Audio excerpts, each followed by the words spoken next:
Phone करी करते रही।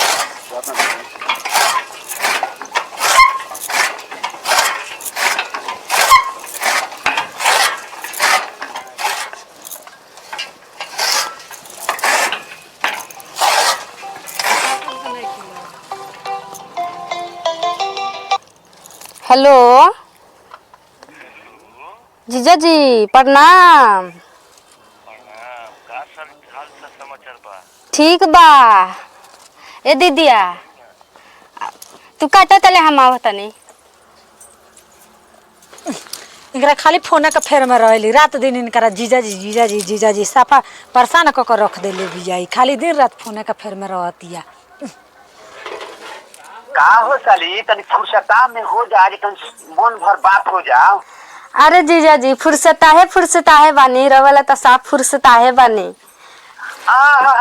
ऐसन बात कहली जे साफ बुझाला करे जन घुस जालू होता था। अरे बाप रे बाए जीजा जी का कहीं कैसे इंतजार के फेर में रहनी है कब फोन नहीं का करी साली फुर्सत ना मिलला पे जात रहनी तो बड़ा तहार याद आइल और जानता फगुआ के हवा चलता तो मन भकुआ गइल बा। अच्छा तो वो जात रहनी तो याद कनी घर के बगल में आके दूरी रहती तो ना याद करती।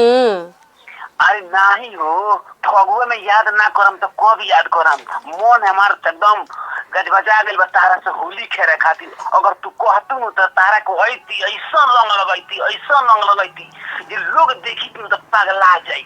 अरे बाप रे बता चल आई जल्दी आई इंतजार में बानी ऐसे जे ई तो बात हाँ तो बात सही बा। हमार साड़ू भाई कहाँ बाड़न? आई बा साड़ू भाई बिहने आवे वाला बानी कल आम घर बाहर से तले आज चल आई आज होली हो जाओ वहाँ से चुपे। मन तो करता सबसे पहले हम ही होली खेलनी उनका डाले से पहले हम ही डालनी। हाँ तो आई ना वहाँ से पहले डाल ली रहुए।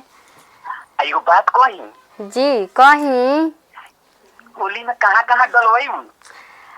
अब बाप रे बा का कहता नहीं जहाँ जहाँ मन करी वहाँ डाल ले।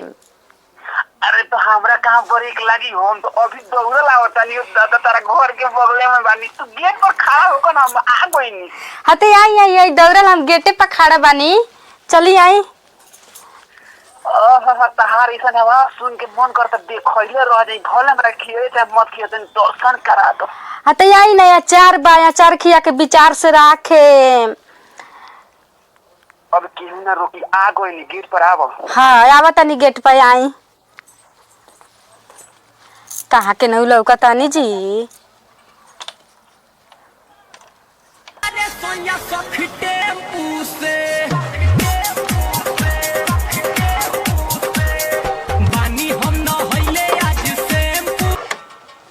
आज साली जी से भेंट करे में आज मजा आ जाए। आज होली के दिन बा साड़ू भाई घर में चल तनी। का हो साली ए आधा घर वाली केने पाड़ू? हाँ जीजा जी प्रणाम। खुश रहो। बाप रे बा कहिया पाल बनी कहीं आवरी सब बाप रे सब बढ़िया बतार याद ना होत रहनी का काहे ना याद आवत रहनी बहुत याद आवत रहनी। साल भर पर फोन कइले बानी बाप रे बाबू नहीं लगी रंग मुंह महकता मुंह बसता ओई बार से फोन कर ले आवन ना भेंट कर लो। अब का बोल बेटा मुंह बसता है जीजा जी मजाक कइनी हां चल चली खाना खाए चली खियाओ बैठी पानी ले का बतानी का खाए।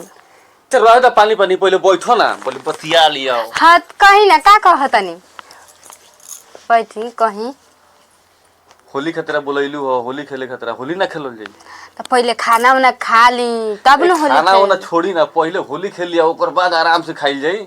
हां होली खेले के मन बा तुम खेलल जाई कितना दिन के बाद आइल बनी आज। हां भइल कि जतनी सुख तो भूख के नहीं के लागल है इतना दूर से आईनी। हां छोड़ी ना भूख त दरुआ के देखिए कि हमरा पेट भर गेल बा का होई खा के। अरे बाप रे बा हमरा के देख के भूख ना बाप रे जीजा जी देखो के अब आगराए लगलू ना हो दादा अलगही रहो हमरा के देख रहा भूख मर गल बा। होली खेल लिया चलो ना हट के चलो ना ना ना बड़ा जीजा बाप जीजा करत रहू। हमरा अपने कमजोर देह बा रोवा कहतनी हां तोरे के देख के भूख मर गल बा भाई स्टील बॉडी का दुख हाँ? कर दे भाई। ना रे दादा हम अपने मने कमजोर हो गल बानी ना ना ना ना चलो चलो चलो होली खेले। होली ना खेलल जाई। होली खेलल जाई हाँ। तो पहले खाना ना खा लिया बाप रे बाप खाना खियाइए कि छोड़बू। हाँ खाना अच्छा खा लिया खियाओ ले आवा तनी रुकी ले आओ।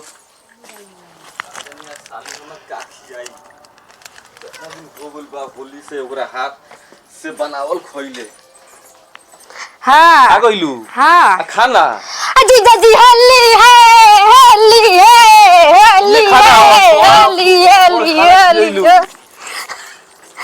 जीजा जी बढ़िया होली वाला अपने नु कहनी हाँ पहले होलिया खेलिए तो खाल जाई तो वही से पहले होलिया खिला देनी हाँ तब चली खा ली अब मैच मस्त हो गल नू साफा एकदम मस्त कर देलू। मस्त हो गए गिरा सब स्वस्थ बना देलू। जीजा जी देखी तब हम जीत गई नी मुठिया तो रह गई नी अच्छा होली है आई। जीत गई नी जीत गई नी जीत गई आई। नी मुठिया ते लोला ले ली लोला ले ली लोला बैठो ना। असली ना जीजा जी बतिया लिया। ठीक बा दीदिया ठीक बिया नु बहुत बढ़िया बिया। हाँ अरे ई कहा हो ए साड़ू भाई हाँ भाई आ तू का करत रहू अरे साली जी फोन कली मैं गुजरत रहते भई लगे जे तनी से भेंट कली होली के दिन बा आओ तो ही में दे तनी रंग सब लगा देली।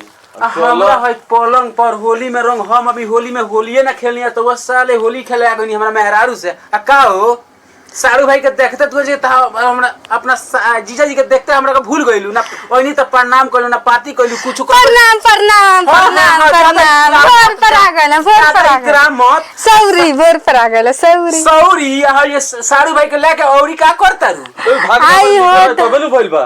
ए साले साड़ू भाई तू भाग में लिखल बात करता रहा हमरा मेहरारू के साथ तू होली में चुप रही ना इज्जत चल जाई इज्जत के डर रही तो हई घर में घुसा के करते रह तू हाय हो दादा चुप ही ना ये लोग सुनी तो का कोई अगल बगल लोग में है का करिया आज होली ना तो होली खेले के जेल के बोला अरे होली में साले तू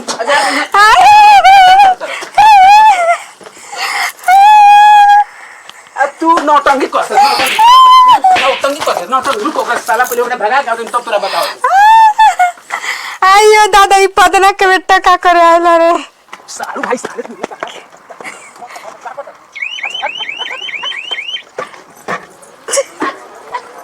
बता बता लिख रख ए चला चला का नौटंकी करत रह के ऐनी त रो का हमने जीजा जी के बेगा देनी हवे जीजा जी कितना दिन पार रहन त उनका से मजाक ना करी का हो जाई मजाक कर देनी रो बड़का भैया से जाई मजाक करे जीजा जी से ना करी तो बताई कितना भाष बचालू रे से ते बताओ उ हमरा साड़ू भाई के बोला के बिछाना बैठा के रंग उंग लगैले बाड़े आ हमरा कह के होली के दिन हम सोची पहले हम रंग लगाई त का हो गल जीजा जी रानी है लगा देनी है त का हो गइल ह हां इतना बखेड़ा कइले बानी रहुआ बताई तो साड़ू भाई से उहे थी खियावे के पियावे के तो पहले ही थी उनका देख खियाइल ना साड़ू भाई जीजा जी तो हमारा रहलन तब बैठल रहलन अब के तक रंग उंग कनिए जरा लगा दे तनी होली होली खेल ले तनी त पसंद से खियाए मम्मा जीजा खइबो ना कइलन पीबो ना कइलन त हमरा जीजा जी करवा खेत देनी तो आज होली है बिहान न होली है तो बिहाने बोला खेल लिए त आ जा रहलन त आज ना होली खेलियन त बिहान खेलियन बिहान का जना इहन कि ना त जा रहलन त खेल लेलन त का हो गइल ह अहियन अब साथ में खेलिए रह दे जो खाना लिए हम खाई भूख लग गई हम ना जम हमर जीजा जी के बेगा देल बनी हम ना ओहो ठीक बा हम समझता नहीं कोनो बात नहीं के तू समझता एक भाई बाहर से कोनो मर्द आई कोनो बस समझ लो कोनो मर्द आई कोनो मर्द के देखी तो खीस बड़ी ना खीस में भगा देली छोड़ा हम समझता नहीं तेरे मेहरारू पर भरोसा नहीं खे हम इतना गलत बानी ना हो हमरा भरोसा बा मेहरारू पे भरोसा बा साड़ू भाई पर सब पे भरोसा बा मगर तनी मन के जब फीलिंग हो गई फिर हम सोचनी तो समझ में आई जरा से मजाक के रिश्ता रहा ओकरे से मजाक कइल जाला बाकी बाइली लोग से थोड़ा मजाक कइल जाला ठीक बा जा खाना लियाओ कोनो बात नहीं खाई ठीक समझ बा में। जाता नहीं ठीक